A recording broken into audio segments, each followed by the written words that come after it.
शुरू करा दें। हमारे साथ डॉक्टर हरगोविंद अरोड़ा जी हैं, प्रवक्ता हैं भारतीय जनता पार्टी के। हमारे साथ डॉक्टर शिवानंद हुल्यारकर जी हैं, राष्ट्रीय प्रवक्ता हैं कांग्रेस पार्टी के। हमारे साथ योगेश सोनी जी हैं, वरिष्ठ पत्रकार हैं। और हमारे साथ तनुज दीक्षित जी हैं, एडवोकेट हैं सुप्रीम कोर्ट के। आप सब मैं इसका विरोध कर रहा हूं सर। अच्छा ठीक है, हरगोविंद जी प्लीज जवाब दीजिएगा। हरगोविंद जी प्लीज। वंदे मातरम। वंदे मातरम। आपके चैनल के माध्यम से आज समस्त देशवासियों को भारतीय जनता पार्टी के स्थापना दिवस की शुभकामनाएं। और अब कांग्रेस प्रवक्ता शिवानंद भाई, आप इतने विद्वान व्यक्ति हैं, एक राष्ट्रीय पार्टी के आप राष्ट्रीय प्रवक्ता हैं, तो आप यदि तर्क के साथ बात नहीं करेंगे तो फिर एक स्वस्थ चर्चा कैसे हो पाएगी? देखिए, आपके किन्हीं भी दोषों का कोई आधार ही नहीं होता। आप एक जिम्मेवार विपक्ष हैं। पूरा देश, पूरा विश्व आपकी ओर देखा है। लोकतांत्रिक प्रक्रिया में, लोकतांत्रिक व्यवस्था में विपक्ष की अहम भूमिका होती है, एक जिम्मेदार भूमिका होती है। लेकिन आप लोगों के द्वारा देखिए, आप कभी उसको एलपीजी से जोड़ रहे हैं, कभी आप उसे डोनाल्ड ट्रंप से जोड़ रहे हैं। कमोवेश परिस्थिति क्या है ना कांग्रेस की, कि मोदी जी का और भारतीय जनता पार्टी का विरोध करते करते कब वो मां भारती का विरोध आते हैं तो ये स्वयं कांग्रेस को ही नहीं पता चलता। और भारतीय जनता पार्टी अंदर में सरकार कांग्रेस के रैमो क्रम पर नहीं है, देश की जनता के रैमो क्रम पर है। आप जनता के मत को कैसे नकार सकते हैं? और अभी आपने संवैधानिक संस्थाओं, चुनाव आयोग और उनको जो बंदर कहकर ये संज्ञा दी, तो ये उचित नहीं है। लोकतंत्र में एक भाषा की मर्यादा होनी चाहिए, वो भी संवैधानिक संस्थाएं हैं।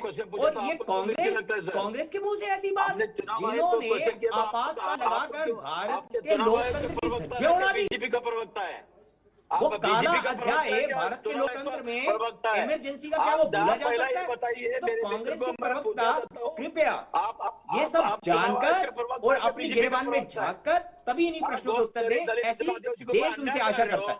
आप पंजाब हरियाणा के किसान को आप दिल्ली नहीं आने देते हो, लाल किले पे बम ब्लास्ट करवाते हो, अटैक्स आता है। शर्म आना चाहिए सर। आप मेरे मित्र हो, आप इतने विद्वान हो।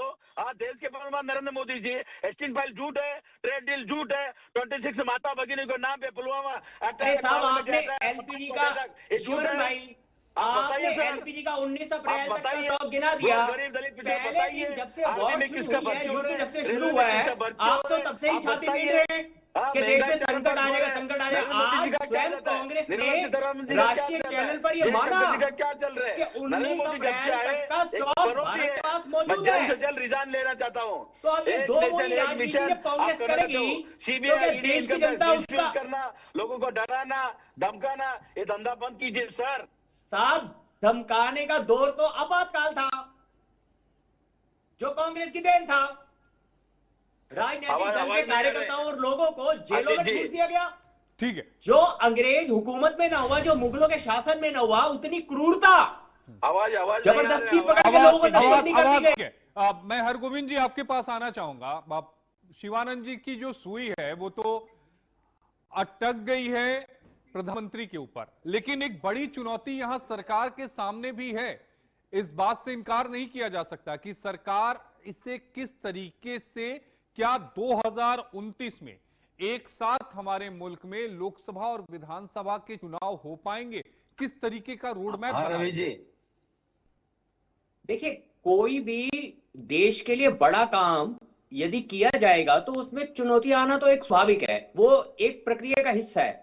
लेकिन चुनौती को स्वीकारते हुए तो काम किया जाएगा ना, रोड मैप बनाया जाएगा। यदि चुनौतियों को देखकर काम को ठंडे बस्ते में पिछली सरकारों की तरह डाल दिया जाएगा, देखिए मोदी जी जो काम है वो मोदी जी के लिए, भारतीय जनता पार्टी के लिए वन नेशन वन इलेक्शन नहीं कर रहे हैं, वो देश के लिए कर रहे हैं, भारत के लिए कर रहे हैं। और अभी कांग्रेस के प्रवक्ता शिवानंद भाई ने कहा कि ये 2 वर्ष की प्रक्रिया है, ये 12 दिन में कर रहे हैं।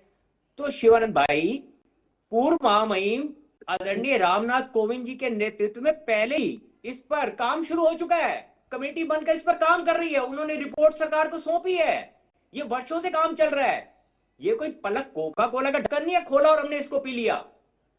सरकार भली भांति परिचित है कि ऐसी जटिलताओं को किस तरह से बड़े सही ढंग से जनता के लिए लाना और जनता लिए करना, ये तो अगर दायित्व तो जनता ने सरकार को दिया तो सरकार सक्षम है उन चुनौतियों का मुकाबला करने के लिए।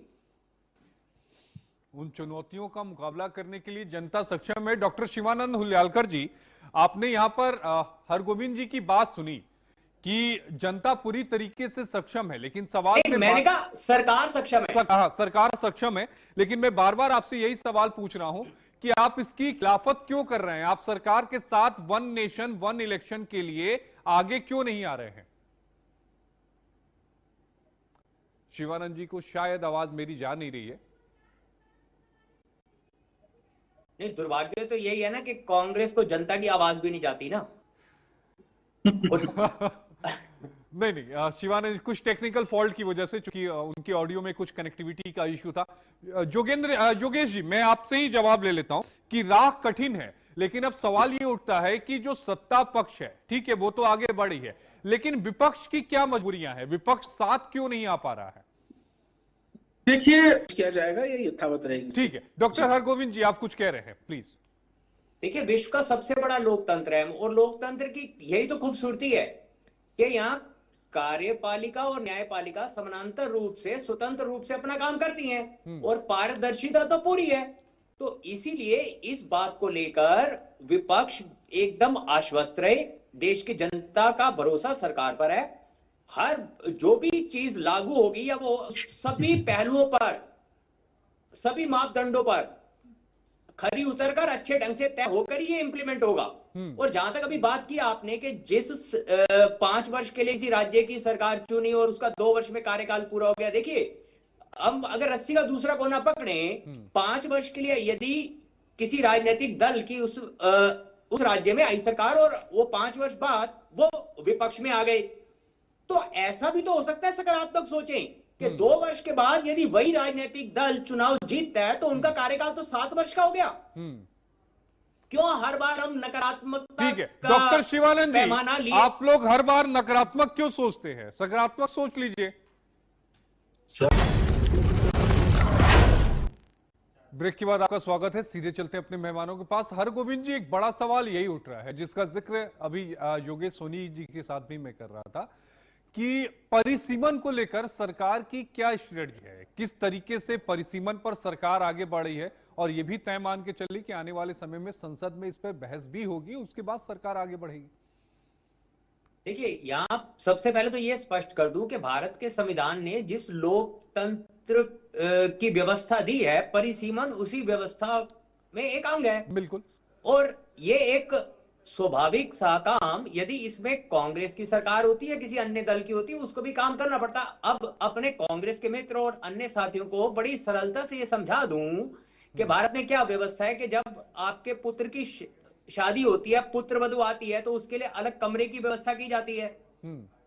तो इसी प्रकार से जब देश में जनसंख्या बढ़ेगी तो 300 350 लोकसभा की सीटें, क्योंकि लोकसभा में कौन लोग? जनता के प्रतिनिधि। अब जब जनसंख्या बढ़ेगी तो उनका प्रतिनिधित्व भी तो बढ़ेगा। तो यही व्यवस्था को परिसीमन कहा जाता है। और ये बिल्कुल संविधान के दायरे में और एक नियमित प्रक्रिया है, उसके तहत ये कार्य हो रहा है। तो आशा करते हैं कि कांग्रेस जैसे विपक्षी दल को अपनी जिम्मेवारी समझते हुए सरकार के साथ कंधे से कंधा मिलाकर यदि वो चलेंगे तो हो सकता है ऐसे काम को करने में किसी प्रकार की कोई कमी भी ना रहे और अच्छे ढंग से हो जाए। तो ये तो, लेकिन हरगोविंद जी, एक सवाल तो ये भी आएगा कि अगर परिसीमन होगा तो क्या कुछ बड़े राज्य हैं, क्या फिर उनको भी 2 राज्यों में विभाजित किया जाएगा? उसको लेकर सरकार क्या सोच रही है? क्योंकि एक राज्य में अगर 140 लोकसभा की सीटें हो जाएंगी तो उस पर भी मुझे लगता है कि सरकार विचार कर रही होगी। देखिए, समय के अनुसार जो भी होगा वो देश के सभी राजनीतिक दल बैठकर ही तो इसको तय करेंगे। देश की संसद ही तो इसको तय करेगी और वही प्रतिनिधि तो तय करेंगे जिनको जनता ने चुन के भेजा है। तो पहले हम स्कूल पढ़ लें, तभी तो हम कॉलेज के विषय की बात करेंगे। आज स्कूल की पढ़ाई में ये लोग अड़ंगा लगाकर बैठे हैं, तो हम कॉलेज के विषय में क्या सोचेंगे? उठाते हैं, ये देखना बहुत अहम बात होगी। देखना बेहद अहम होगा। ठीक है, हरगोविंद जी, जी अपनी बात पूरी कर लीजिए, फिर 30 सेकंड में हरगोविंद जी की बात को लेकर आपने कहा वन नेशन वन इलेक्शन एक आसान राह नहीं है, ये बड़ा चुनौतीपूर्ण कार्य है। अगर ये इतना आसान होता तो पूर्व में कई प्रधानमंत्री इसको कर चुके होते। चुनौतियों को स्वीकार करने वाले का नाम ही तो मोदी है, और मोदी है तो मुमकिन है। अच्छा, वो शिवानंद जी चले गए, नहीं तो इस पे भी दो चार बातें कहे गुजरते। नेटवर्क का कुछ इश्यू था, वो ट्रेवल कर रहे थे, निकल गए। ठीक है, आप कुछ कह रहे थे, आप अपनी बात पूरी कर लीजिए, फिर वाइंड अप करूंगा। योगेश जी।